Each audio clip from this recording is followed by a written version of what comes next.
Saudara, pasca penetapan tersangka Gubernur Bengkulu Rohidin Mersya, KPK menyegel ruang kerja Gubernur dan Sekda di kantor Gubernur Bengkulu.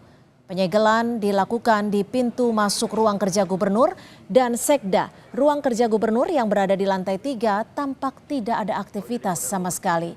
Sementara Wakil Gubernur Bengkulu memberikan semangat kepada pegawai dan memastikan aktivitas serta pelayanan di Pemprov Bengkulu berjalan seperti biasa. Hari ini untuk memberikan motivasi kepada kalangan ASN, pemangku kepentingan, supaya dia bekerja, jangan tidak semangat. Ya, nah, kita tetap berjalan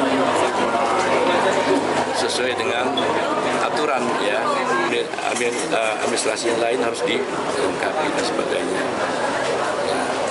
Saya kira Pemprov tetap akan berjalan, ya.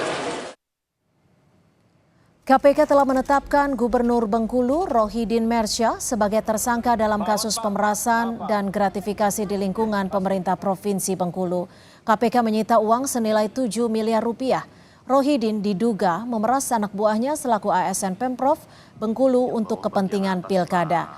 Barang bukti uang tersebut berhasil dihimpun KPK dari 4 lokasi yang berbeda, termasuk di rumah Gubernur Bengkulu serta mobil ajudan Gubernur Bengkulu.